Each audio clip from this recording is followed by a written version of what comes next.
दिल्ली में प्रधानमंत्री आवास के बाहर कांग्रेस के धरने के बाद देश के अलग अलग शहरों में प्रदर्शन हो गए। कई जगहों पर बवाल हो गया। कांग्रेस के कार्यकर्ताओं ने सड़क पर उतरकर केंद्र सरकार का विरोध किया, तो बीजेपी ने कांग्रेस के धरने पर ही सवाल उठा दिए। कुछ शहरों में कांग्रेस और बीजेपी के कार्यकर्ता भिड़ गए।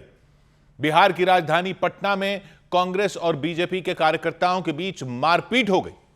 दोनों पार्टियों के लोग लाठियां लेकर एक दूसरे पर टूट पड़े। बीच सड़क पर एक दूसरे पर लाठियां बरसाने लगे। भयंकर लड़ाई हो गई। मारपीट के बाद दोनों पार्टियों के कार्यकर्ताओं ने एक दूसरे पर पथराव कर दिया। दिल्ली में कांग्रेस ने प्रधानमंत्री आवास के बाहर धरना दिया था एक दिन पहले। राहुल गांधी समेत कांग्रेस के कई बड़े नेता शिक्षा मंत्री धर्मेंद्र प्रधान के इस्तीफे की मांग करते हुए धरने पर बैठ गए थे। हंगामा हो गया था। कांग्रेस के उसी प्रदर्शन के विरोध में बीजेपी के कार्यकर्ता पटना में सड़कों पर उतर आए। मार्च करते हुए कांग्रेस ऑफिस के बाहर पहुंच गए। तभी दोनों पार्टियों के कार्यकर्ता बीच सड़क पर आमने सामने आ गए। कांग्रेस और बीजेपी के लोग लाठियां लेकर एक दूसरे से भिड़ गए, एक दूसरे पर टूट पड़े। उनके बीच मारपीट शुरू हो गई। कोहराम मच गया, अफरा तफरी मच गई, भगदड़ जैसे हालात बन गए।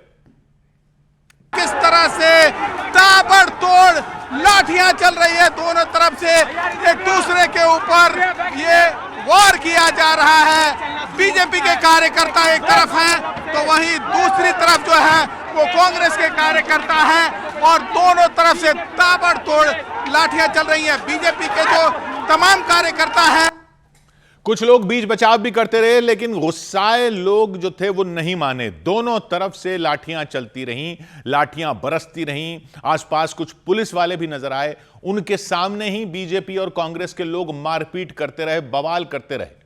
हालात तब और बिगड़ गए जब दोनों पार्टियों के लोगों ने एक दूसरे पर पथराव कर दिया। किस तरह से यहाँ पर बीजेपी के कार्यकर्ता जो है वो अब धीरे धीरे आगे बढ़ रहे हैं। ये देखिए पत्थरबाजी भयानक, दोनों तरफ से ईंट पत्थर लाठी डंडे। ये देखिए ऐसा लग रहा है जैसे चिड़िया उड़ रही हो एक तरफ से दूसरे तरफ। पत्थरों की बारिश होने लगी। आसमान से पत्थर गिरते नजर आए, ईंटें गिरती नजर आईं। एक तरफ बीजेपी के कार्यकर्ता थे, दूसरी तरफ कांग्रेस के कार्यकर्ता थे। दोनों तरफ से ईंट पत्थर चलते रहे। पत्थरों से बचने के लिए लोग भागते दिखाई दिए। बीच बीच में लाठियां भी चलती रहीं। पूरा इलाका रण क्षेत्र में तब्दील हो चुका है और दोनों तरफ के कार्यकर्ता हटने का नाम नहीं ले रहे। देखिए ये किस तरह से यहाँ पर जो बीजेपी के कार्यकर्ता हैं ये आगे बढ़ने की भी कोशिश कर रहे हैं। काफी देर तक सड़क पर पथराव होता रहा। कांग्रेस और बीजेपी के कार्यकर्ता एक दूसरे के सामने खड़े रहे, हाथों में लाठियां लेकर खड़े रहे। पुलिस ने समझाने की कोशिश की, रोकने की कोशिश की, अलग करने की कोशिश की, लेकिन कुछ नहीं हुआ। दोनों पार्टियों के लोग पीछे हटने के लिए तैयार ही नहीं हुए। हालात जस के तस बने रहे। बीजेपी ने आरोप लगाया कांग्रेस के कार्यकर्ताओं की तरफ से पत्थरबाजी की गई, उसी वजह से बवाल हुआ। उधर से रोड़ाबाजी किया गया है। ये बांग्लादेश और नेपाल बनाना चाहते हैं इस देश को, लेकिन भारतीय जनता पार्टी के कार्यकर्ता इनके मंसूबों को सफल नहीं होने देंगे। उधर कांग्रेस ने आरोप लगाया कि बीजेपी के लोग उसके ऑफिस पर हमला करने की तैयारी से आए थे। उसका दावा है कि रोकने पर बीजेपी के लोगों ने हमला किया। ये चंदा के पैसे से चोरी के बाद लाठी डंडा खरीदते हैं, उसके बाद आते हैं पत्थर चलाते हैं, उसके बाद महिला को आगे करते हैं कि पत्थर ना चलाया जाए। बताइए पूर्व प्रदेश अध्यक्ष भाजपा का भरतेंदु वहां लाठी चलाता है। पुलिस ने किसी तरह मामला शांत कराया। घटना के बाद सड़क पर ईंट पत्थर बिखरे दिखाई दिए। पथराव की वजह से कुछ गाड़ियों के शीशे टूट गए, चकनाचूर हो गए। कई लोग घायल हो गए। इलाके में तनाव फैल गया। वहां बड़ी संख्या में पुलिस के जवान तैनात कर दिए गए। और पटना के एक दूसरे इलाके में लेफ्ट के छात्र संगठन आइसा, ऑल इंडिया स्टूडेंट्स एसोसिएशन आइसा से जुड़े छात्र पुलिस से भिड़ गए। उनमें धक्का मुक्की हो गई, हाथापाई हो गई, मारपीट हो गई, सड़क पर हंगामा हो गया। बवाल बढ़ा तो पुलिस ने भी छात्रों पर एक्शन ले लिया। हालात संभालने के लिए छात्रों पर लाठीचार्ज कर दिया तो भगदड़ जैसे हालात बन गए।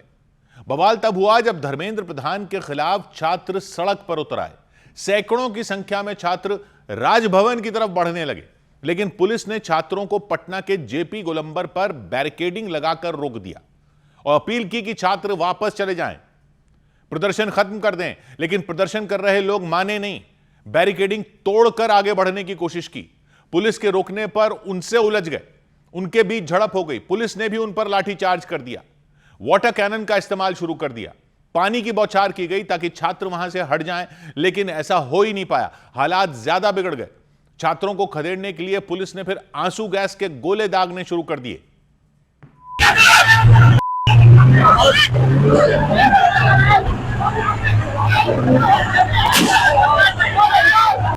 इतना कुछ होने के बाद भी वहां के हालात जस के तस बने रहे।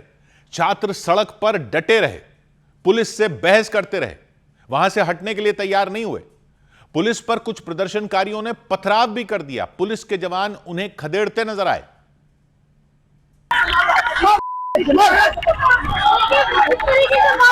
छात्रों को पत्थर चला रहा। काफी देर तक सड़क पर बवाल होता रहा, हंगामा होता रहा। जेपी गोलंबर पर छात्रों का जमावड़ा लगा रहा। प्रदर्शन कर रहे लोग नारेबाजी करते रहे। कुछ छात्रों ने सड़क पर धरना शुरू कर दिया। देश के शिक्षा मंत्री के इस्तीफे की मांग पर वो अड़े रहे। और पटना जैसा ही बवाल आंध्र प्रदेश के विजयवाड़ा में भी हो गया। वहां सड़क पर प्रदर्शन के लिए उतरे बीजेपी और कांग्रेस के कार्यकर्ता भिड़ गए। वहां भी दोनों भिड़ गए, धक्का मुक्की हो गई, एक दूसरे पर हमला करने की कोशिश की गई, वो भी पुलिस वालों के सामने। पुलिस के जवानों ने बीच बचाव किया, तब जाकर मामला शांत हो सका। वहां भी बीजेपी के कार्यकर्ताओं ने पीएम आवास के बाहर हुए कांग्रेस के प्रदर्शन का विरोध किया और बड़ी संख्या में सड़कों पर उतर आए। म्यूजियम रोड पर मौजूद कांग्रेस पार्टी के दफ्तर का उन्होंने वहां पर घेराव करने की कोशिश की और मार्च निकाला, कांग्रेस के खिलाफ नारेबाजी की। दिल्ली में पीएम आवास के बाहर हुए धरना प्रदर्शन को लेकर नाराजगी जताई।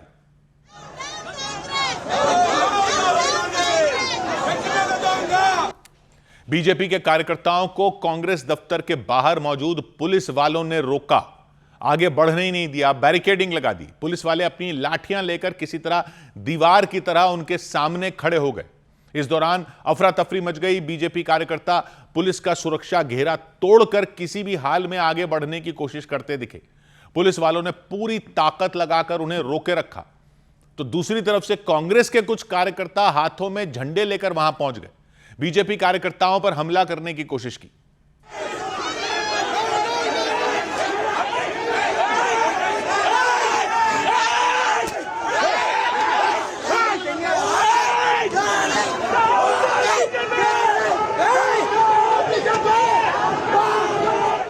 पुलिस वालों ने कांग्रेस के कार्यकर्ताओं को भी रोकने की कोशिश की, वहां से हटाने की कोशिश की, लेकिन गुस्से में आग बबूला थे कांग्रेस के कार्यकर्ता। वो वहां से हटने के लिए तैयार ही नहीं हुए और थोड़ी देर में वहां मारपीट जैसे हालात बन गए, धक्का मुक्की शुरू हो गई।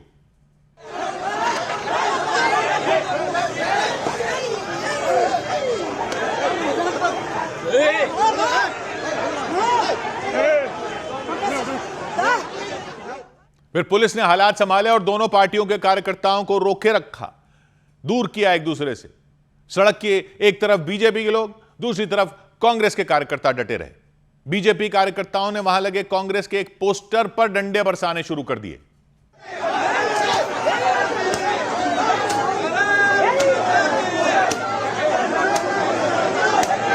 करीब आधे घंटे तक कांग्रेस दफ्तर के सामने गहमा गहमी का यह माहौल रहा। पुलिस वालों ने किसी तरह दोनों पार्टियों के कार्यकर्ताओं को समझाया और मामला शांत करवाया। इधर सोनम वांगचुक ने भूख हड़ताल खत्म करने के लिए केंद्र सरकार के सामने अपनी शर्तें रख दी। सोनम वांगचुक ने भूख हड़ताल खत्म करने के लिए केंद्र सरकार के सामने अपनी शर्तें रख दी। उन्होंने सरकार को एक चिट्ठी लिखी जिसमें उन्होंने नीट पर संसद में चर्चा कराने और छात्रों पर एक्शन नहीं लेने की शर्त के साथ कई मांगे रखी। सोनम वांगचुक का कहना है अगर सरकार उन्हें लिखित आश्वासन देती है तो वह अनशन खत्म कर देंगे। सीजेपी के संस्थापक अभिजीत दीपके ने अस्पताल में भर्ती सोनम वांगचुक से अनशन खत्म करने की अपील की। उन्होंने सोनम वांगचुक की सेहत को लेकर चिंता जताई और कहा कि अनशन खत्म होने के बाद भी शिक्षा मंत्री धर्मेंद्र प्रधान के इस्तीफा देने तक उनका प्रदर्शन जारी रहेगा। दिल्ली के जंतर मंतर से सोनम वांगचुक को हटाए जाने के खिलाफ दाखिल जनहित याचिका को दिल्ली हाई कोर्ट ने खारिज कर दिया। याचिका में मांग की गई थी कि सोनम वांगचुक को जंतर मंतर से हटाने के मामले में दखल दिया जाए, लेकिन कोर्ट ने जवाब दिया कि सोनम वांगचुक की पत्नी इस मामले में पहले ही याचिका दायर कर चुकी हैं। उधर लखनऊ में भी कांग्रेस और बीजेपी के कार्यकर्ताओं ने सड़क पर उतरकर प्रदर्शन किया। बीजेपी कार्यकर्ता राहुल गांधी के खिलाफ सड़कों पर आ गए। दूसरी तरफ कांग्रेस कार्यकर्ताओं ने भी मोर्चा खोल दिया। कांग्रेस कार्यकर्ताओं ने मुख्यमंत्री आवास के घेराव का ऐलान कर दिया। इससे पहले कांग्रेस दफ्तर के बाहर बड़ी संख्या में कार्यकर्ता इकट्ठा हो गए। इसे देखते हुए फिर पुलिस ने सुरक्षा बढ़ा दी। कांग्रेस दफ्तर के बाहर ही बैरिकेडिंग कर दी, लेकिन कांग्रेस कार्यकर्ताओं ने वो बैरिकेडिंग तोड़ने की कोशिश की। कांग्रेस कार्यकर्ताओं के हाथों में झंडे और लाठियां नजर आईं।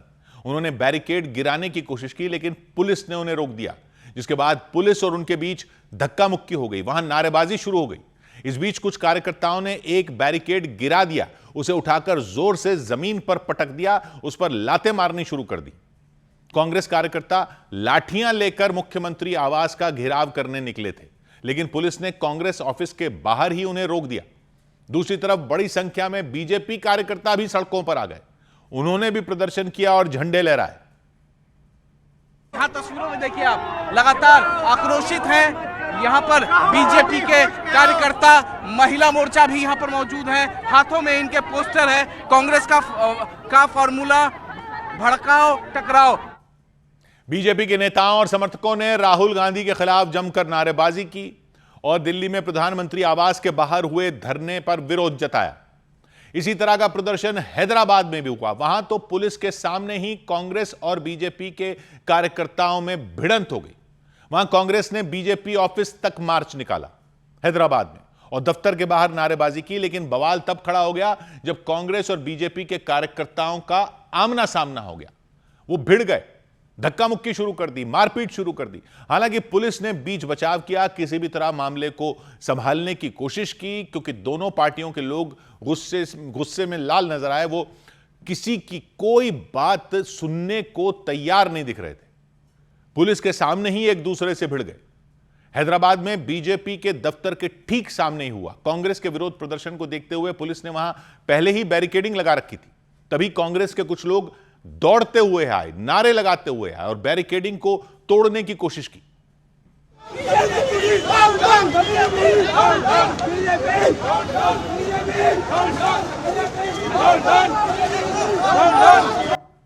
देखते ही देखते वहां कांग्रेस समर्थकों की भीड़ लग गई, खींचतान होने लगी, धक्का मुक्की होने लगी। पुलिस वालों ने कई लोगों को पकड़ लिया, लेकिन गुस्साए लोग लगातार नारे लगाते रहे, आगे बढ़ने की कोशिश करते रहे। इस दौरान बीजेपी के कार्यकर्ता बैरिकेडिंग के दूसरी तरफ खड़े दिखाई दिए। उस पार उनके हाथों में लाठियां दिखाई दी। वो लाठियों को लहराते दिखे, कांग्रेस समर्थकों को ललकारते दिखाई दिए।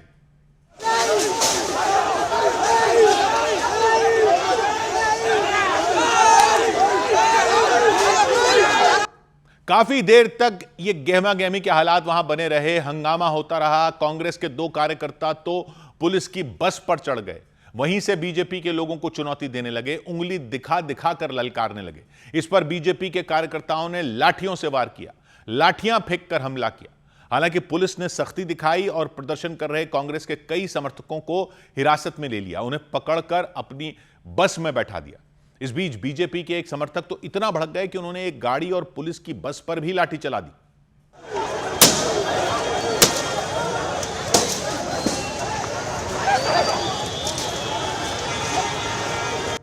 पुलिस ने लाठी चलाने वाले उस व्यक्ति को खींचकर वहां से हटाया और कांग्रेस के जिन समर्थकों को हिरासत में लिया उन्हें लेकर वहां से रवाना हो गई। उधर सुप्रीम कोर्ट ने कॉकरोच जनता पार्टी के प्रदर्शन के दौरान पुलिस की कार्रवाई के खिलाफ तत्काल सुनवाई करने से इनकार कर दिया। सुप्रीम कोर्ट ने सीजेपी के प्रदर्शन के दौरान प्रदर्शनकारियों पर पुलिस की कार्रवाई के खिलाफ तत्काल सुनवाई से इनकार कर दिया। सुनवाई के दौरान मुख्य न्यायाधीश ने कहा कि उनके पास घटना के वीडियो देखने के लिए वक्त नहीं है।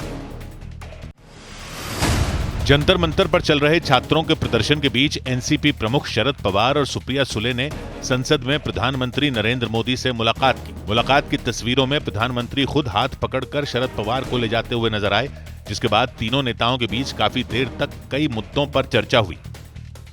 और देश के अलग अलग हिस्सों में चल रहे प्रदर्शनों के बीच संसद में भी जोरदार हंगामा हुआ। नेता विपक्ष राहुल गांधी विरोध करने के लिए काले कपड़े पहनकर संसद पहुंचे। उनके साथ उनकी पार्टी के कई दूसरे नेता भी काले कपड़े पहनकर संसद में पहुंचे। संसद की कार्यवाही 11 बजे शुरू होनी थी, लेकिन उससे पहले विपक्ष ने एकजुट होकर सदन के बाहर ही विरोध प्रदर्शन शुरू कर दिया। राहुल गांधी का साथ देने के लिए विपक्षी गठबंधन के बाकी नेता भी पहुंच गए। राहुल गांधी के ठीक बराबर में अखिलेश यादव खड़े दिखे। ममता बनर्जी की पार्टी टीएमसी के सांसद भी विरोध प्रदर्शन में शामिल हुए। काले कपड़े पहनकर ही राहुल गांधी संसद की कार्यवाही में भी शामिल हुए। वहां भी हंगामा हुआ। लोकसभा में कांग्रेस समेत पूरा विपक्ष धर्मेंद्र प्रधान के इस्तीफे की मांग पर अड़ा रहा। पेपर लीक पर चर्चा की मांग पर अड़ा रहा। हम चाहता है, हम सर हमारा डिमांड वेरी क्लियर है, education minister should be resign. सरकार की तरफ से लगातार कहा गया कि सरकार चर्चा के लिए तैयार है, लेकिन शिक्षा मंत्री के इस्तीफे पर सरकार की तरफ से कोई जवाब नहीं दिया गया। मतलब सरकार ने साफ कर दिया कि वो चर्चा कराने के लिए तो तैयार है, लेकिन इस्तीफे पर झुकने के कोई संकेत नहीं दिए। अखिलेश यादव ने भी सरकार पर हमला बोला और सरकार पर छात्रों के साथ बुरा बर्ताव करने का आरोप लगाया। इस्तीफा तो क्या है, इस्तीफा तो जब चाहेंगे तब मंत्री ले लेंगे, सदन के बाद ले लेंगे। लेकिन सवाल ये जो छात्रों के साथ व्यवहार हुआ है, उनके हाथ तोड़े, सर तोड़ा, उनके कपड़े फाड़े, क्या बेटियों के कपड़े फाड़ेंगे आप? हम और राहुल जी थे। अध्यक्ष महोदय हम मजबूरी में गए हैं प्रधानमंत्री के आवास पर। अगर आप सुन लेते हैं यहाँ पर तो हम नहीं जाते। क्या प्रधानमंत्री स्टेटमेंट नहीं दे सकते हैं? युवाओं के लिए आप बाहर बोल सकते हैं, सदन में क्यों नहीं बोल सकते हैं आप? यही हाल राज्यसभा में भी रहा। राज्यसभा में भी सरकार ने विपक्ष को यही जवाब दिया। संसदीय कार्य मंत्री किरेन रिजिजू ने साफ कहा कि सरकार चर्चा के लिए तैयार है। कांग्रेस के नेताओं को बताया, बाकी पार्टी के नेताओं को भी कहा है कि सरकार चर्चा के लिए तैयार है, लेकिन चर्चा कैसे हो इसका एक निर्णय चेयरमैनशिप का अध्यक्षता में सबसे मिलकर के बात करके हम तय कर सकते हैं। लेकिन यहां भी नेता विपक्ष मल्लिकार्जुन खड़गे ने साफ कर दिया कि चर्चा तो तभी होगी जब शिक्षा मंत्री धर्मेंद्र प्रधान इस्तीफा देंगे। अगर फेयर डिस्कशन होना है तो शिक्षा मंत्री पहले राजीनामा देना चाहिए। धन्यवाद। जब वो राजीनामा नहीं देंगे, निष्पक्षपात चर्चा यहां नहीं होगी। इसके बाद विपक्ष का हंगामा थमा ही नहीं और संसद की कार्यवाही स्थगित करनी पड़ी। इस सब के बाद राहुल गांधी ने एक प्रेस कॉन्फ्रेंस की और सरकार के सामने प्रदर्शनकारी छात्रों की 3 मांगें रखी। वो शाम को करीब 4 बजे दिल्ली में इंदिरा गांधी भवन पहुंचे। वहां पत्रकारों के सवालों के जवाब दिए, छात्रों पर की गई दिल्ली पुलिस की कार्रवाई की आलोचना की, लाठीचार्ज की आलोचना की और इससे जुड़े वीडियो मीडिया को दिखाए, पत्रकारों को दिखाए। राहुल गांधी ने कहा कि संसद मार्च के दौरान छात्रों के साथ जो सुलूक किया गया वो बिल्कुल भी ठीक नहीं था, गलत था। हजारों स्टूडेंट्स पे लाठी चल रही है, राइफल पॉइंट हो रही है, टांगें तोड़ी जा रही हैं, पेलेट गन से मारा जा रहा है। ये आतंकवादी नहीं है, ये हमारा फ्यूचर है। राहुल गांधी ने पेपर लीक के मुद्दे पर सरकार को घेरने की कोशिश की। दावा किया कि पिछले 10 साल में 150 से ज्यादा परीक्षाओं के पेपर लीक हो चुके हैं। इसकी वजह से करीब 7.5 करोड़ छात्रों और उनके परिवारों को परेशानी उठानी पड़ी। राहुल ने सड़कों पर प्रदर्शन कर रहे छात्रों की मांगें भी उठाई। उनके मुताबिक नाराज छात्रों की सरकार से 3 अहम मांगें हैं। पहली मांग, शिक्षा मंत्री धर्मेंद्र प्रधान अपनी कुर्सी छोड़ दें, यानी शिक्षा मंत्री के पद से इस्तीफा दे दें। दूसरी मांग, प्रदर्शनकारी छात्रों के साथ हुई हिंसा के मामले में जो लोग जिम्मेदार हैं उन पर कार्रवाई हो। और तीसरा, प्रधानमंत्री नरेंद्र मोदी छात्रों से माफी मांगे। उनको स्टूडेंट से अपोलोजाइज करना चाहिए रिस्पेक्टफुली कि गलती हो गई, जो हुआ वो नहीं होना चाहिए था।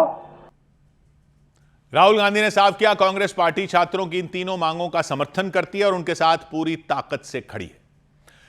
100 बात की एक बात यह कि नीट के पेपर लीक और सीबीएसई के रिजल्ट से शुरू हुए छात्रों के रोष का बिंदु शिक्षा मंत्री के इस्तीफे की मांग पर क्यों टिक गया है, इस पर भी ध्यान देने की जरूरत है। सरकार कह रही है यह राजनीतिक मांग है। राजनीति जो भी हो और राजनीति भी क्यों ना हो, यहां यही तो मुद्दे हैं जिन पर राजनीति बिल्कुल होनी चाहिए। लेकिन इस मांग के पीछे तर्क यह है कि जवाबदेही होनी चाहिए और जवाबदेही पब्लिक मंत्री से ही मांगती आई है। नेताओं ने ही सिखाया है कि नेताओं से जवाबदेही मांगो, यानी इस्तीफा मांगो। सरकार के समर्थकों का कहना है मंत्री के इस्तीफे से क्या होगा, व्यवस्था ठीक होनी चाहिए। तो व्यवस्था ठीक करने के लिए फिर क्या करना होगा? कहते हैं सख्त से सख्त कार्रवाई करनी चाहिए। यह क्या होती है सख्त से सख्त कार्रवाई? कहां होती है? कब होती है सख्त से सख्त कार्रवाई? यह व्यवस्था जो इस देश में चली आ रही है, वो चलाने वाले सरकारी लोग क्या कभी कोई सख्त कार्रवाई झेलते देखे गए हैं? मंत्री का इस्तीफा जिनको मांगना है वो मांगे, जिनको मांग को राजनीतिक कहना है वो राजनीतिक कहें, लेकिन ये जो पेपर लीक होते हैं, रिजल्ट में पता चलता है कि किसी का नंबर किसी को दे दिया गया। 4-4, 5-5 साल की दम घोंटने वाली और सारी जमा पूंजी खर्च करवा देने वाली कोचिंग के बिना जो कोई एग्जाम नहीं दिया जा सकता। ये जो दर्जन भर गार्ड की नौकरी के लिए हजारों पीएचडी की डिग्रियां लिए लोग अप्लाई करने को मजबूर हो जाते हैं, जो सरकारी स्कूलों में शिक्षक आते नहीं हैं, आते हैं तो शराब पीकर सोते पाए जाते हैं, जो मिड डे मील में छिपकलियां मिलती हैं, जो टीचरों का एग्जाम पास करके सालों साल इंतजार करते रहते हैं लोग, नौकरी नहीं मिलेगी, जो टेम्पररी नौकरियां जब तक परमानेंट होती हैं तब तक लोग रिटायर होने वाले होते हैं। इस व्यवस्था को चलाने वालों का इस्तीफा कब मांगा जाएगा? इन सरकारी बाबुओं की, इन सरकारी अधिकारियों की जवाबदेही कैसे नहीं है? जवाबदेही का मतलब सिर्फ एक होता है, नौकरी जाने का डर। सिर्फ एक होता है जवाबदेही का मतलब। क्या हुआ सीबीएसई में? क्या सख्त से सख्त सजा हुई? 2-4 तबादले हो गए, बस ये हो गई सजा। 80 साल से यही चल रहा है इस देश में। सरकारी बाबुओं को आप निकाल ही नहीं सकते। इन्होंने ही सब बनाया हुआ है, यही इसको चलाते हैं, यही तय करते हैं, और कुछ होगा तो सजा क्या होगी? बाबू साहब ही आरोपी, बाबू साहब ही वकील, बाबू साहब ही जज, बाबू साहब के लिए नियम भी बाबू साहब ही बनाते हैं। जब एनटीए फेल हो गई, बार बार पेपर लीक हो गए, बार बार एनटीए फेल हो गई, तो क्या सख्त से सख्त कार्रवाई हुई? कितने सरकारी बाबू जेल में हैं? कितने सरकारी अधिकारियों की नौकरी चली गई? क्यों नहीं गई? क्यों नहीं गई? क्योंकि जा ही नहीं सकती। ये कुछ भी कर दें तब भी इनका सिर्फ तबादला हो सकता है या सस्पेंड हो सकते हैं, और फिर जांचें चलती हैं। बाबू साहब की जांच भी कोई दूसरे बाबू साहब करते हैं, फिर जांच के खिलाफ ये अपील करते हैं, फिर उस अपील पर जांच होती है, फिर कोई नतीजा नहीं निकलता और इनको सस्पेंड होने के टाइम की सारी तनख्वाहें भी मिल जाती हैं बैक डेट से। प्राइवेट नौकरी में हमेशा नौकरी जाने का डर रहता है, दुकानदार को ग्राहक टूटने का डर रहता है, नेताओं को भी चुनाव में तो जाना पड़ता है। इन सरकारी लोगों को किस बात का डर है? तो किस बात की जवाबदेही है? सरकार के नेता लोगों से विपक्ष के नेता लोग इस्तीफा मांगते हैं क्योंकि जवाबदेही होनी चाहिए। यही नेता लोग जब विपक्ष में चले जाते हैं और विपक्ष वाले सरकार में आ जाते हैं तो वो भी इनका इस्तीफा मांगते हैं। लेकिन इन सरकारी बाबुओं की नौकरी चलती रहती है, सरकारी अधिकारियों की नौकरी चलती रहती है। 80 साल से ये लोग ऐसे ही आते गए, बिना नौकरी जाने के डर के चलते रहे, रिटायर होकर निकल लिए और दूसरे आते गए। नेता लोग आपस में इस्तीफे मांगते गए और ये लोग अपने लिए ऐसे नियम बनाते गए कि इनका सिर्फ आप तबादला कर सकते हो। तबादला कोई सजा होती है? अगर कोई निकम्मा है, नाकारा है, फेल हो गया काम में, तो कौन सा ऐसा विभाग है जहां आपने तबादला कर दिया उसका? पब्लिक के पैसे से तनख्वाहें देकर कौन से काम में लगा देते हो इनको जहां नाकारा लोग भी चल सकते हैं? ऐसे भी काम है। पब्लिक का कौन सा काम इतना फालतू होता है जहां नाकारा लोग लगा दिए जाते हैं ट्रांसफर के नाम पे? लेकिन इनका इस्तीफा कोई नहीं मांगता और कोई नहीं मांगेगा, क्योंकि सबको चाहिए ये सरकारी नौकरियां, सबको चाहिए ऐसी नौकरी जो कभी जा ही नहीं सकती। कुछ करो ना करो, प्रमोशन टाइम के हिसाब से होता है, काम के हिसाब से नहीं होता है। अरे नेता लोगों का इस्तीफा मिले या ना मिले, लेकिन दोनों साइड के नेता लोग तो आपको मिल जाएंगे अगले चुनाव में। ये सरकारी अधिकारी फिर वहीं रहेंगे, इधर से ट्रांसफर उधर, उधर से ट्रांसफर इधर, इस्तीफा इस्तीफा इस्तीफा, या फिर इंसाफ इंसाफ इंसाफ। 100 बात की एक बात। इधर केंद्र सरकार ने अश्लील कंटेंट और नियमों के उल्लंघन के आरोप में 50 ओटीटी प्लेटफॉर्म पर बैन लगा दिया। केंद्र सरकार ने पिछले 2 साल में अश्लील कंटेंट दिखाने और कानून के उल्लंघन के आरोप में 50 ओटीटी प्लेटफॉर्म को बैन कर दिया। लोकसभा में केंद्रीय मंत्री अश्विनी वैष्णव ने इसके बारे में जानकारी दी और बताया कि डिजिटल प्लेटफॉर्म के लिए बनाए गए नियमों का मकसद नागरिकों और खासकर बच्चों को सुरक्षित इंटरनेट मुहैया कराना है। फेमा केस में राहत मिलने के बाद पूर्व आईपीएल चेयरमैन ललित मोदी ने भारत लौटने का ऐलान कर दिया। 2009 में आईपीएल के मैच दक्षिण अफ्रीका में कराए गए थे। ईडी का आरोप था कि मैच करवाने के लिए विदेश में पैसे भेजने में नियमों का पालन नहीं किया गया था और नियमों के उल्लंघन के आरोप में ईडी ने ललित मोदी पर करोड़ों का जुर्माना लगाया था। I'm really happy with the verdict yesterday. It's really been a great day. 16 years I have fought. केंद्र सरकार ने राज्यसभा में जवाब देते हुए साफ किया कि E20 पेट्रोल से गाड़ियों के इंजन खराब होने के कोई सबूत नहीं मिले। हालांकि सरकार ने माना कि E20 पेट्रोल की वजह से पुरानी गाड़ियों में माइलेज 2 से 5% तक कम हो सकता है। साथ ही सरकार ने साफ किया कि पेट्रोल में 20% से ज्यादा एथेनॉल मिलाने पर अभी कोई फैसला नहीं लिया गया है। अयोध्या में राम जन्मभूमि तीर्थ क्षेत्र ट्रस्ट के सीईओ पद के लिए 5000 से ज्यादा लोगों ने आवेदन भेजे। वहां ट्रस्ट की 3 सदस्यों वाली एक कमेटी इन आवेदनों की जांच करेगी। इसके बाद इंटरव्यू के आधार पर नए सीईओ की नियुक्ति की जाएगी। सूत्रों के मुताबिक 15 अगस्त तक नए सीईओ के नाम का ऐलान किया जा सकता है। उधर जम्मू कश्मीर के बडगाम जिले में एक शॉपिंग कॉम्प्लेक्स अचानक आई बाढ़ में बह गया। पूरा का पूरा शॉपिंग कॉम्प्लेक्स पानी में समा गया। कई दुकानें बह गईं, चारों तरफ चीख पुकार मच गई। तस्वीरें इतनी डरावनी थीं कि दूर खड़े लोग भी दहल गए, उनकी भी सांसें थम गईं। घटना बडगाम के बीरवा इलाके में हुई। कई घंटों तक भारी बारिश हो रही थी। बारिश के कारण अचानक बाढ़ आ गई, नदियां उफान पर आ गईं, नाले उफान पर आ गए और एक नाले का बहाव इतना तेज हो गया कि वो अपने साथ किनारे पर मौजूद शॉपिंग कॉम्प्लेक्स को ही बहा ले गया। कई दुकानें एक साथ उबलते नाले में टूटकर गिर गईं।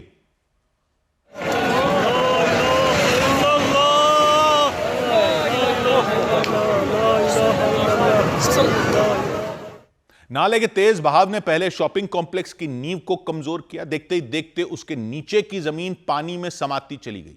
एक बड़ा हिस्सा डूब गया। फिर तो इमारत इतनी कमजोर हो गई कि खुद को संभाल ही नहीं सकी। बाढ़ का पानी उसे अपने साथ बहाकर दूर ले गया। हालांकि लोगों को पहले ही इसका अंदाजा लग गया था। प्रशासन ने तुरंत पूरे शॉपिंग कॉम्प्लेक्स को खाली करवा लिया था। वहां की दुकानों में रखी चीजें दुकानदारों ने बाहर निकाल ली थी जितनी निकाल सकते थे। दुकानों को खाली किया ही था कि वो पानी में गिर गई पूरी दुकान। पहले से अलर्ट रहने के कारण लोगों की जान बच गई। प्रशासन ने अपील की कि लोग उफनती नदी नालों से दूर रहें। और जम्मू कश्मीर के ही पुंछ में बाढ़ की चपेट में आने से एक ही परिवार के 8 लोगों की जान चली गई। बुफियाज इलाके में 2 दिन से वहां लगातार बारिश हो रही थी। भारी बारिश से अचानक बाढ़ आ गई। पहाड़ के ऊपर बने कई मकानों को अपने साथ नीचे बहा ले गई। एक ही परिवार के कई लोग मकान के साथ बह गए। पानी का तेज बहाव उन्हें बहाकर बहुत दूर ले गया, इतनी दूर कि उनका कुछ पता ही नहीं चल पाया। परिवार के दूसरे सदस्य जिनकी जान किसी तरह बच गई, वो उन्हें ढूंढने निकले। एसडीआरएफ की टीम भी मदद के लिए पहुंची। सबने मिलकर बाढ़ में बह गए लोगों की तलाश शुरू की। एसडीआरएफ की टीम लगातार रेस्क्यू ऑपरेशन चला रही है। पिछले 2 दिन से लगातार ये रेस्क्यू ऑपरेशन कर रही है। ये बहते पानी में किस तरीके से आप देखिए कि कैसे ये डंडों के साथ भी तलाश रही है, क्योंकि बेहद ज्यादा मुश्किलों का सामना इन्हें करना पड़ रहा है। जहां यह हुआ वहां बाढ़ की वजह से पानी का बहाव बेहद खतरनाक हो गया। इतना खतरनाक कि पानी में पैर रखना भी जान जोखिम में डालने के बराबर था।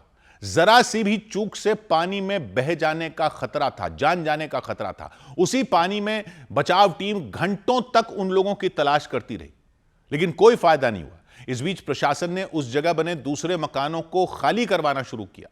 लोगों को वहां से निकालना शुरू किया, क्योंकि बाढ़ से दूसरे मकान भी खतरे में थे। लेकिन लोगों की परेशानी तब बढ़ गई जब उनके इलाके का एकमात्र पुल ही टूट गया। वो बारिश और बाढ़ की मार ही नहीं झेल सका। ऐसे टूटा कि उफनते नाले में गिर गया। पुल का कुछ ही हिस्सा बच सका। लोगों को तुरंत निकालना जरूरी था। बाढ़ किसी भी वक्त उन्हें बहाकर ले जा सकती थी। ऐसे में लोगों ने जान जोखिम में डालकर पुल पार किया, संभल संभल कर। टूटे हुए पुल को गांव के बुजुर्गों ने पार किया, महिलाओं ने पार किया, बच्चों ने पार किया, बचाव दल के लोगों ने पार किया। नीचे पानी का बहाव बहुत ज्यादा था, लेकिन कोई और रास्ता नहीं था उनके पास। हालांकि प्रशासन ने उस पुल के नजदीक ही खुदाई करने वाली मशीनों की मदद से एक और रास्ता बनाने की कोशिश की, ताकि वहां फंसे लोगों को तुरंत निकाला जा सके। लेकिन बारिश के कारण वहां पहाड़ की ऐसी हालत हो गई कि रास्ते में खुदाई करने वाली मशीन के टायर ही फंस गए। यहाँ से 20 से ज्यादा गांव जो है उनका आपसी संपर्क टूट गया है। जेसीबी आई जो कि संपर्क बनाने, रास्ता बनाने, रास्तों को जोड़ने, रास्तों को ठीक करने, वो भी इन मलबों में दबकर रह गई है।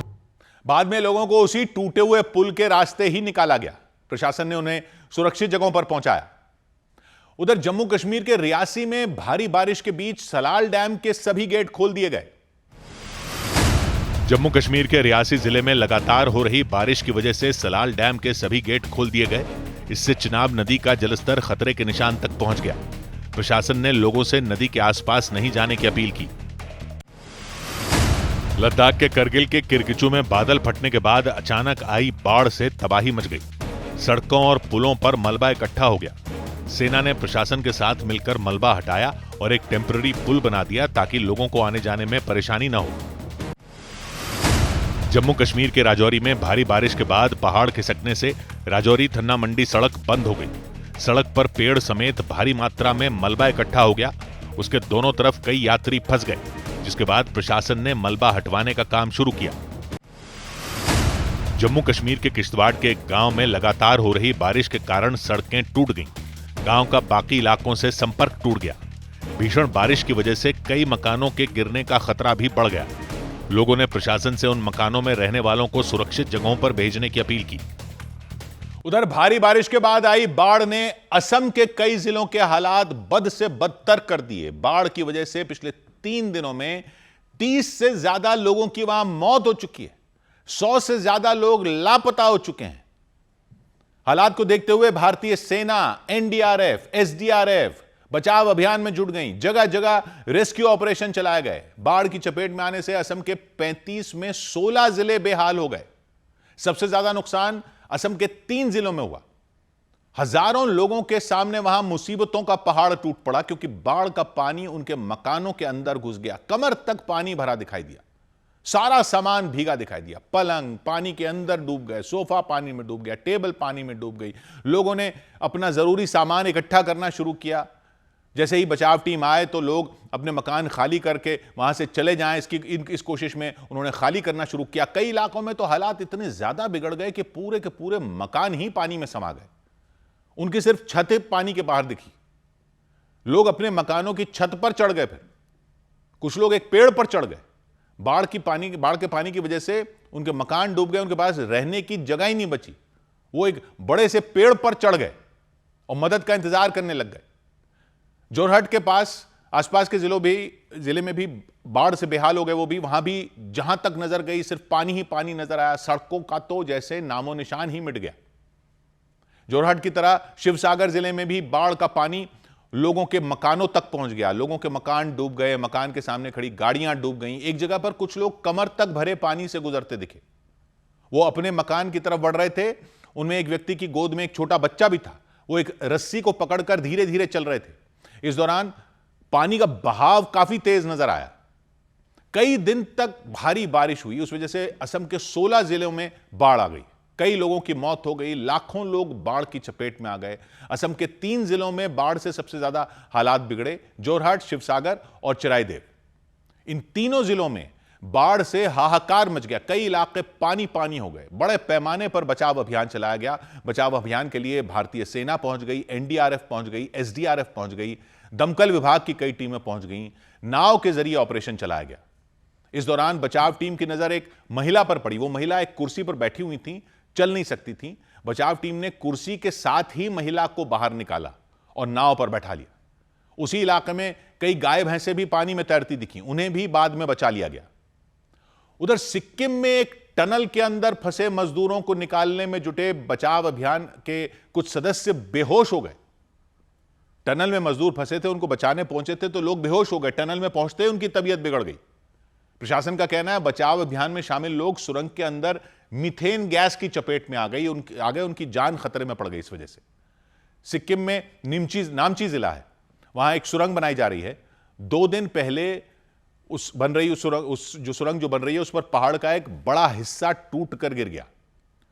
पहाड़ से बड़े बड़े पत्थर उस पर गिर गए। मलबा आने से सुरंग का मुहाना यानी एंट्री पॉइंट बंद हो गया और टनल में काम कर रहे मजदूर अंदर फंस गए। कोहराम मच गया, अफरा तफरी मच गई। बचाव अभियान शुरू किया गया। एनडीआरएफ की कई टीमें पहुंची, एसडीआरएफ की कई टीमें पहुंची, फायर ब्रिगेड की कई टीमें पहुंची। सुरंग के मुहाने से मलबा हटाने का काम शुरू हुआ, लेकिन मुसीबत तब खड़ी हो गई जब बचाव अभियान में शामिल कुछ लोग सुरंग के अंदर बेहोश हो गए, चक्कर खाकर गिर गए। फौरन उन्हें बाहर निकाला गया। अधिकारी बता रहे हैं पहाड़ खिसकने की वजह से सुरंग के अंदर मीथेन गैस लीक हुई।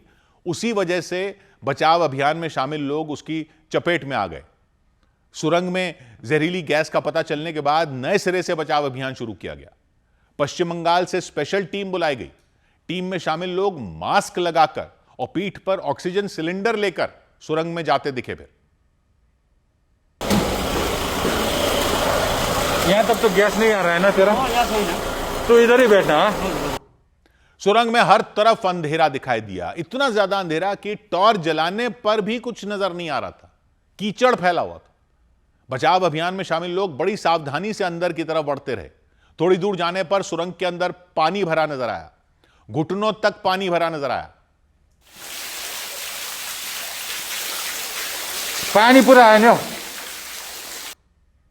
प्रशासन के मुताबिक जिस वक्त टनल पर पहाड़ का हिस्सा टूटकर गिरा था, उस वक्त सुरंग के अंदर करीब 27 मजदूर काम कर रहे थे। उनमें 20 लोगों के शव बाहर निकाले जा चुके हैं। बाकी के मजदूरों तक पहुंचने के लिए प्रशासन ने पूरी ताकत लगा दी। इधर हिमाचल प्रदेश के चंबा जिले में बादल फट गया और एक उफनते नाले में फंसे कुछ लोगों को वहां फिर सुरक्षित बचाया गया। लोहे की एक सीढ़ी की मदद से सभी को निकाला गया। फंसे हुए लोगों को बचाने के लिए आसपास रहने वालों लोगों ने अपनी जान की बाजी लगा दी, अपनी जान जोखिम में डाल दी। एक रोज पहले चंबा जिले के भरमौर इलाके में बादल फटा था। बादल फटा तो वहां बहने वाले एक बरसाती नाले में उफान आ गया। उसी नाले के बीच में एक बड़ी सी चट्टान पर कुछ लोग फंस गए, कुछ महिलाएं भी थी उनमें। चट्टान के चारों तरफ नाले की उफनती लहरें बहती दिखाई दी, गरजती दिखाई दी। चट्टान पर फंसे हुए लोग ना आगे जा सकते थे ना पीछे आ सकते थे, क्योंकि आगे बढ़ने का मतलब अपनी जान को दांव पर लगाना था। वो फंस गए थे, चाहकर भी वो कुछ कर नहीं पा रहे थे, उनकी जान पर बनाई थी। तो आसपास रहने वाले लोग वहां पहुंच गए, बचाव अभियान उन्होंने शुरू किया। नाले में फंसे हुए लोगों को निकालने के लिए लोहे की एक सीढ़ी लाई गई। 2 चट्टानों के ऊपर सीढ़ी रखी गई। सीढ़ी के नीचे से नाले की गरजती लहरें बहती रहीं।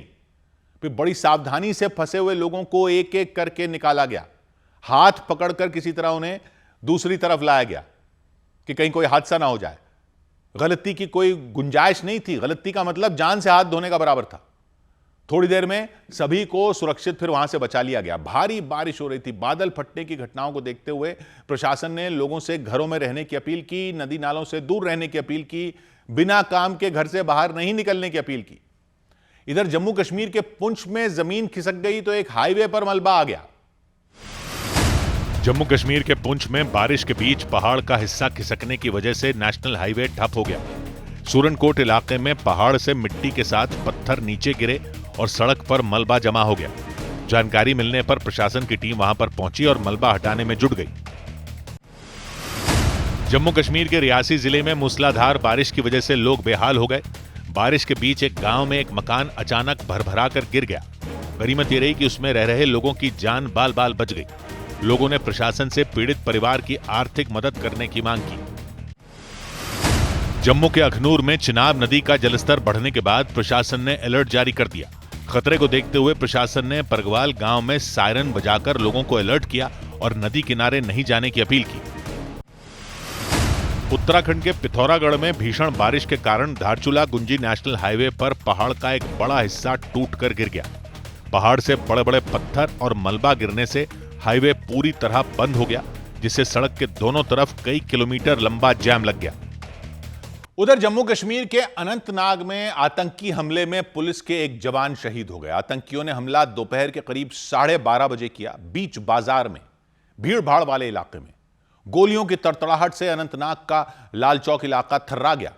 जिस वक्त हमला हुआ उस वक्त हेड कांस्टेबल आशिक हुसैन कुरैशी गश्त पर थे।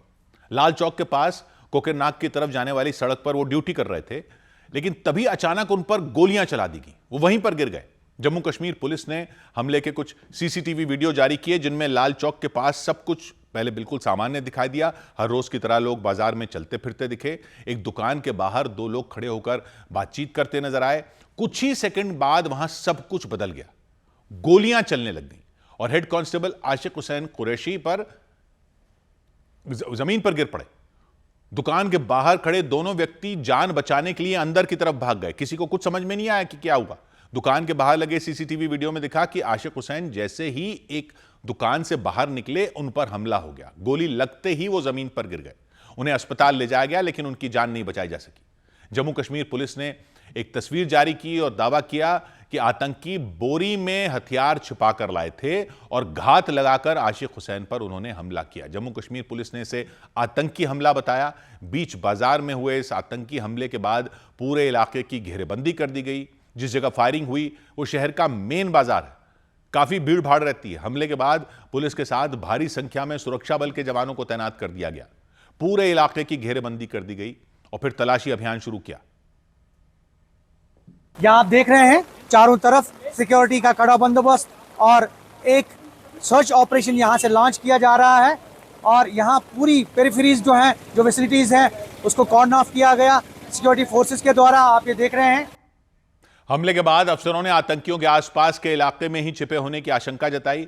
सुरक्षा बल के साथ सेना के कुछ जवान भी वहां पहुंच गए। जम्मू कश्मीर पुलिस के डीजीपी नलिन प्रभात भी वहां पहुंच गए। उन्होंने हालात का जायजा लिया, अफसरों से बात की। हमले में शहीद आशिक हुसैन जम्मू कश्मीर के बडगाम जिले के रहने वाले थे। अमरनाथ यात्रा को लेकर उनकी ड्यूटी अनंतनाग जिले में लगी थी। उधर अमेरिका के साथ बढ़ते तनाव के बीच तेहरान में ईरान का एयर डिफेंस सिस्टम एक्टिव कर दिया गया। अमेरिका से जारी तनाव के बीच ईरान के तेहरान में एयर डिफेंस सिस्टम से इंटरसेप्टर मिसाइलें दागी गईं। ईरान के मीडिया के मुताबिक हवाई हमले के खतरे को देखते हुए एयर डिफेंस सिस्टम एक्टिवेट किया गया और तेहरान की तरफ आ रही मिसाइलों को गिराने के लिए इंटरसेप्टर मिसाइलों का इस्तेमाल किया गया। अमेरिका के राष्ट्रपति डोनाल्ड ट्रंप ने आयात की जाने वाली जेनेरिक दवाओं पर 200% टैरिफ लगाने का ऐलान कर दिया। नए प्रस्ताव के मुताबिक साल 2028 तक जेनेरिक दवाओं पर कोई टैरिफ नहीं लगेगा, लेकिन इसके बाद पहले एक साल 100%, फिर उसके बाद 200% तक टैरिफ लगाया जाएगा। माना जा रहा है इससे भारत के दवा निर्यात पर बुरा असर पड़ सकता है।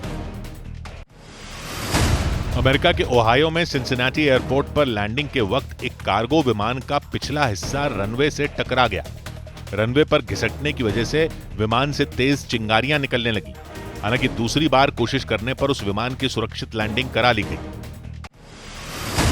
अमेरिका के कारोबारी एलोन मस्क की कंपनी स्पेसएक्स ने अंतरिक्ष में सैटेलाइट के मरम्मत के लिए एक रोबोटिक व्हीकल लॉन्च किया। ये रोबोटिक व्हीकल अंतरिक्ष में बंद हो चुकी सैटेलाइट को फिर से चलाने में मदद करेगा ताकि वो लंबे समय तक काम कर सकें। उधर रूस के सबसे बड़े बैलिस्टिक मिसाइल हमले के जवाब में यूक्रेन ने जोरदार पलटवार कर दिया। न्यूज एजेंसी रॉयटर्स ने रिपोर्ट दी कि यूक्रेन की सेना ने 24 घंटे के अंदर 1000 से ज्यादा ड्रोन हमले किए। रूस के अलग अलग इलाकों को निशाना बनाया। अकेले मॉस्को पर करीब 400 ड्रोन मार दिए और रूस की राजधानी को दहला कर रख दिया। वहां कई जगहों पर भीषण विस्फोट हुए।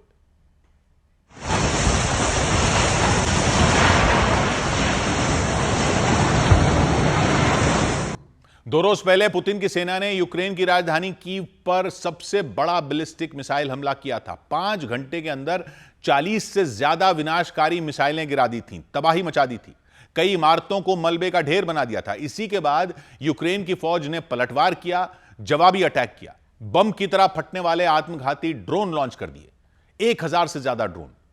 रिपोर्ट कह रही है यूक्रेन ने एक दिन में 1000 से ज्यादा ड्रोन धमाके कर दिए। रूसी सेना के ठिकानों पर बमबारी कर दी, ऑयल रिफाइनरी पर बमबारी कर दी, इमारतों पर बमबारी कर दी, गोदामों पर बमबारी कर दी। कुछ ही घंटों के अंदर सैकड़ों विस्फोट कर दिए। रूस के कई शहरों को झकझोर दिया। मॉस्को पर हमला किया, बेलग्रेद पर हमला किया, कुर्स्क पर हमला किया, ब्रेंस्क पर हमला किया, कृष्णादार पर हमला किया, क्राइमिया पर हमला किया। यूक्रेन के उन इलाकों पर भी हमला किया जिन्हें रूस अपना बताता है। खैरसॉन में भी ड्रोन गिरे। खैरसॉन है तो यूक्रेन का इलाका, लेकिन रूस की सेना उसके ज्यादातर हिस्से पर कब्जे का दावा कर चुकी है। जेलेंस्की की फौज ने वहां रूस को भारी नुकसान पहुंचाने का दावा किया। ड्रोन हमले का एक वीडियो भी जारी किया। उसमें दिखा कि एक ड्रोन बिजली की रफ्तार से आया और सड़क पर खड़े ट्रकों के एक काफिले पर टकरा गया, फट पड़ा।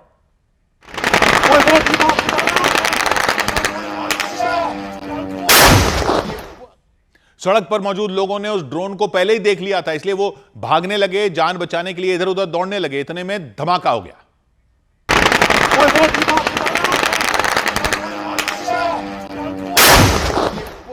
यूक्रेन का दावा है ट्रकों के जिस काफिले पर हमला किया गया वो रूस का था, वहां की सेना का था।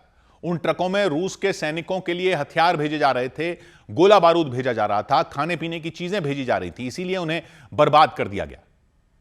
उधर अमेरिका के रक्षा मंत्री जब संसद में बोल रहे थे तभी ईरान युद्ध के विरोध में प्रदर्शन हो गया। अमेरिका की संसद में रक्षा मंत्री पीट हेग्सेथ के संबोधन के दौरान वहां कुछ प्रदर्शनकारियों ने नारेबाजी शुरू कर दी। प्रदर्शनकारी अपने हाथों में पोस्टर लेकर संसद के अंदर घुसे और ईरान के साथ चल रही जंग का विरोध जताया। इसके बाद वहां तैनात सुरक्षा कर्मियों ने प्रदर्शनकारियों को बाहर निकाल दिया।